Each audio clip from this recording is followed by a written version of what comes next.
Hi all MS എക്സലിൽ ഞാനൊരു table create ചെയ്ത് വെച്ചിട്ടുണ്ട്. അതിൽ ഫസ്റ്റ് കോളത്തിൽ ഡേയ്സും സെക്കൻഡ് കോളത്തിൽ ഹവറുമാണ്. അതായത് ഫസ്റ്റ് കോളത്തിൽ ഡേയ്സ് എത്ര ഹവേഴ്സ് ഉണ്ടെന്നുള്ളതാണ് സെക്കൻഡ് കോളത്തിൽ കിട്ടേണ്ടത്.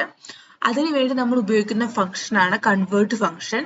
കൺവേർട്ട് ഫംഗ്ഷൻ ഉപയോഗിച്ച് ഒരു വീഡിയോ ഞാൻ മുൻപ് ചെയ്തിട്ടുണ്ട് എൻ്റെ ചാനലിൽ. കാണാത്തവർ അത് പോയി കാണണം. അപ്പൊ നമുക്ക് ഇത് എങ്ങനെ കൺവേർട്ട് ചെയ്യാമെന്ന് നോക്കാം. ഈക്വൽ കൺവേർട്ട് ബ്രാക്കറ്റ് ഓപ്പൺ ചെയ്യുക. സിൻടാക്സ് വന്നിട്ടുണ്ട്. ഫസ്റ്റ് ആർഗ്യുമെന്റ് നമ്പർ ആണ്. ഏത് നമ്പർ ആണോ കൺവേർട്ട് ചെയ്യേണ്ടത്, ഡേയ്സ് 12 ആണ്, അത് സെലക്ട് ചെയ്യുക. Second argument from unit. ഏത് യൂണിറ്റിലാണോ പ്രസന്റിൽ വാല്യൂ ഉള്ളത് ആ യൂണിറ്റ് ആണ് ഫ്രം യൂണിറ്റ്. അത് നമുക്ക് കൊടുക്കുക. അത് ഡേ ആണ്. ഡി കൊടുക്കുന്നു, ഡബിൾ കോട്ട് ക്ലോസ് ചെയ്യുന്നു, കോമ കൊടുക്കുന്നു. നെക്സ്റ്റ് 2 യൂണിറ്റ് ആണ്. ഏതിലോട്ടാണോ കൺവേർട്ട് ചെയ്യേണ്ടത് വാല്യൂ അതാണ് 2 യൂണിറ്റ്. അതിവിടെ ഹവേഴ്സ് ആണ്. അപ്പൊ അതിന് HR എന്ന് കൊടുക്കുന്നു. ഡബിൾ കോട്സിനുള്ളിലാണ് കൊടുക്കുന്നത്.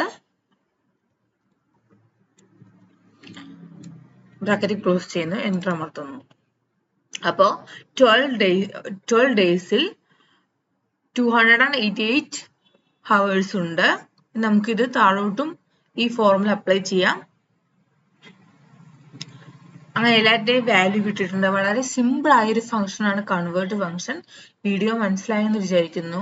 വീഡിയോ ഇഷ്ടപ്പെടുകയാണെങ്കിൽ ലൈക്ക് ചെയ്യാനും ഷെയർ ചെയ്യാനും സബ്സ്ക്രൈബ് ചെയ്യാനും മറക്കരുത്. Thank you.